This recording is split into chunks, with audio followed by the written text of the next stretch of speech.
Estamos de vuelta en Zona Pública y como todos los viernes a mí me da mucho gusto darle la bienvenida a Rafael Martínez de la Borbolla. Rafael, bienvenido. Hola Memo, ¿cómo estás? Y a Hola cumplir a todos. lo que prometimos la ocasión anterior, hablar de la emperatriz Carlota Amalia de Coburgo, de Habsburgo, emperatriz de México. Yo creo, honestamente, antes de que empieces, que con hoy no nos va a dar. Se me hace que vamos a tener que la siguiente semana concluir, porque independientemente de que es mucha la información, estamos hablando de un gran personaje que yo creo que por cómo se escribe la historia, dicen que la historia la escriben los que ganan las guerras. Esta historia la escribe pues Benito Juárez y sus sucesores, y pues no se le ha dado el valor real que tuvo la emperatriz Carlota, por supuesto en combinación con su marido Maximiliano de Habsburgo, y evidentemente en la medida en que tú vayas comentando anécdotas, información, iremos descubriendo un personaje extraordinario, pero que no dejemos de tomar en cuenta que tuvo un impacto, a pesar de que solo gobernaron 2 años, tuvo un impacto real en la historia de este país, y no solo me refiero a la parte bélica, ahora lo vamos a comentar. Pero además la que llevaba el peso de la administración era ella. Don Max andaba más bien de gira, paseando, recolectando plantitas, mariposas, etcétera. Así es, Memo. María Carlota Amalia Augusta Victoria Clementina Leopoldina, princesa real de Bélgica y emperatriz de México. Es la mujer que se enamoró de México literalmente y la devoró la nada mexicana. Esa plasta paralizante que todo postergaba, de la cual tanto Carlota hablaba en sus cartas. Ella nace el 7 de junio de 1840, es la cuarta hija. ¿Hoy? Sí, fíjate, 7 de junio de 1840, qué bonita coincidencia, no lo me he dado hicimos cuenta. adrede, No, ya habíamos sí, quedado de hablar de ella. Sí, es la hija menor de 4 hijos del rey Leopoldo I de Bélgica, en ese momento el hombre más rico de Europa. Sí, porque hay que recordar que cuando Bélgica se apropia del Congo, no lo hace como país, sino como propiedad personal del rey Leopoldo. Y de hecho, porque esto también explica, cuando la emperatriz Carlota muere 60 años después de dejar de ser emperatriz de México y ya en la absoluta locura, muere siendo la mujer más rica de su época, Efectivamente. porque el emperador Leopoldo le hereda la corona a su hijo, pero la fortuna a su hija, que era su consentida. ¿Por qué? Porque la madre de ella muere cuando ella tenía 10 años. 8 o 10 años, y la relación entre padre e hija se fortalece, se vuelve muy especial, no típica para esa época en la que el rey Leopoldo le permitía licencias a una princesa real que no se estilaba en las casas reales, como por ejemplo escoger con quién casarse, porque ella primero le habían como tratado de arreglar el matrimonio con el heredero del trono de Portugal. Pues no le gustó, conoce a Max, se enamora y le dice: papá, con este. Pues ya contaste todo, No, hombre, casi, falta mi querido muchísimo. Memo. Pero fíjate, ella, su mamá va a morir a los 8 años, y van a notar algo extraño, que la pequeña niña es depresiva. Y por lo que investigo, ella se iba a jugar a la tumba de su madre, y yo digo, bueno, pues ¿dónde estaba el cementerio? Estaba al lado de su casa. Y se iba horas a jugar, y efectivamente es la consentida de su papá, y la va a educar como a sus hermanos. Exacto, a eso me refería. El más grande murió cuando de 1 año, pero con los otros 2 hermanos igualito, y va a hablar 4 idiomas. 4 idiomas, estudió geografía, política, o sea, Filosofía, la preparó sí, para gobernar. Y es una mujer que, lo primero que empezamos a ver, que es una niña extremadamente lista, extremadamente depresiva también, y extremadamente berrinchuda. Eso sí se empieza a notar desde que es muy pequeña, pues por obvias razones. Efectivamente, en 1857 conocía a Maximiliano, el emperador de Portugal la pretendía, y ella... Pedro V. Era, sí, a Pedro V de Portugal y Jorge de Sajonia se acercan con el papá, y de repente en una de esas comidas... Que además, perdón que te interrumpa, hay que decir que el rey Leopoldo, él era el casamentero de Europa. Él no hereda la corona de Bélgica, él accede a la corona de Bélgica. Y por sus relaciones familiares, por ejemplo, tío de la reina Victoria de Inglaterra, él concreta el matrimonio de la reina Victoria de Inglaterra con otro sobrino suyo, de forma de garantizarle a la dinastía, porque Bélgica es una monarquía muy pequeña en Europa, de garantizarle a su familia estar emparentada con todas las casas reales de Europa, que además provenían de muchos más años. Ellos, los Coburgo, eran como que los recién llegados, por decirlo así. Ella se enamora de Maximiliano. Sí, Maximiliano no de ella. Ella lo decide, sí. Y entonces Maximiliano incluso estaba enamorado. Era buen tipo, don Max, no hay que... Era muy guapo, pero él estaba enamorado de la princesa de Brasil en ese entonces. Incluso él va a Brasil, pero se le muere.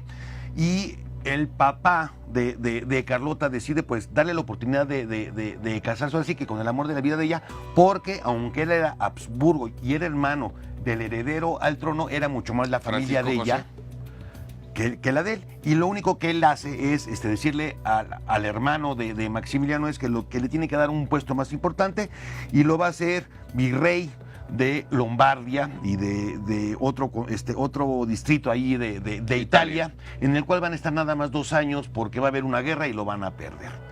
¿Qué pasa aquí con Carlota? Que en ese momento llega el destino. Y el destino es que les van a ofrecer la corona de México. La verdad, Maximiliano no se quiere venir, porque a él no le engañan tanto, ¿eh? Él era más poeta, más Él era un científico. romántico, él era un despilfarrador, era el consentido Pero a Carlota sí le gustaba gobernar. Y era la ambición. ¿Y por qué? Primero, porque su papá veía menos a su marido, esa es la realidad, el papá de ella.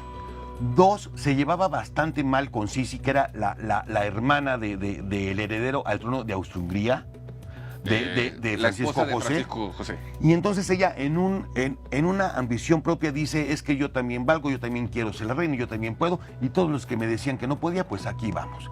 Y incluso la familia de Maximiliano, pues lo hace dudar un poco, y le piden que renuncie a heredar el trono y a su fortuna, que era muchísima también, y ella está atrás de él diciendo, nos tenemos que ir a México y vamos a triunfar, ¿no? Salen, la va a aceptar, y van a salir. Sí, pero tienes un punto. La historia dice que aceptan engañados, que no sabían que venían a un lugar donde había un presidente electo y que ese presidente estaba en funciones. Y que les decían que en México los queríamos todos. Y que además había apoyo militar y económico, y que cuando llegan se dan cuenta que no es así. Pero evidentemente, porque, insisto, no nos va a dar tiempo, esto lo tenemos que continuar la próxima semana, sí quiero de una vez poner en claro una cosa. En el gobierno de estos 2 años del Imperio Mexicano, pues don Max andaba, no en la fiesta, pues, pero andaba distraído. La que llevaba el gobierno fue ella, y la que acabó en este país con la servidumbre, o sea, la esclavitud, fue la emperatriz Carlota. La que prohibió, porque en esa época era totalmente legal que los patrones le pegaran a los empleados, la que prohibió que eso sucediera fue la emperatriz. La que trajo por primera vez a este país veterinarios y empezó a establecer políticas sociales. Digamos que la primer, no es el concepto tal como tal, porque además ella no fue electa, ella era monarca, pero la primer jefa de Estado o gobernante de este país que empieza a implantar políticas sociales reales, que incluso algunas de ellas continúan, fue ella. Y eso la historia luego no lo cuenta, Rafa. Ella sale en la fragata Navara, van a dejar su bello palacio de Miramar, a la aventura, van a hacer una escala en el Vaticano, y empiezan aquí los malos auguros. ¿Por qué? Cuando llegan con el Papa Pío IX, les recuerda, lo sienta a los dos y les dice que, bueno, pues que recuerden que ellos son unos monarcas católicos, sí, y que en su nuevo país primero es la Iglesia Católica y después es el Estado. Sí. A lo cual le va a contestar Maximiliano, está usted equivocado, su santidad, primero va a ser México y después va a ser la Iglesia Católica, y se niega a darle la bendición. Es el primer mal auguro. El segundo mal auguro es cuando llegan a Veracruz, y curiosamente el día que llegan, por errores, porque no sabían bien cuándo iban a llevar, no había nadie para recibirlos, se van a bajar solitos, no había para bajarles ni las cosas, y va a haber sopilotes, cosa muy extraña en Veracruz, ¿eh? Y la otra, van a llegar ya al Distrito Federal, ella ya está muy espantada, pues porque ya a ella efectivamente se ha dado cuenta pues que el recibimiento no es tan grande. No, y además ellos no estaban acostumbrados a las temperaturas de aquí. No, van a salir rápidamente, porque además resulta que había vómito negro en Veracruz y había plagas de moscos, por lo que esta dolida era algo horrible. Se los van a llevar rápidamente a Orizaba. En Puebla ya lo reciben bien, ya empieza ya... Bueno, además Puebla, lugar más conservador del país en aquella época. Efectivamente. Y cuando llegan al Distrito Federal, a la Ciudad de México, Aquí ya era una cosa loca, ahí sí ya están todos recibiéndolos con banderitas, las francesas, las mexicanas. Ella le va a escribir a Europa, es que resulta que la bandera italiana y la francesa y la mexicana son muy similares. Y se van a quedar a dormir la primera noche para su mala suerte en el Palacio Nacional y los van a recibir las chinches. Sí. Resulta que otro día van a amanecer los dos tipo como con sarampión porque había Bueno, tanta chinche. lamentablemente, como te decía, se agotó el tiempo porque con lo que dura un bloque de 12 minutos es imposible abordar esto.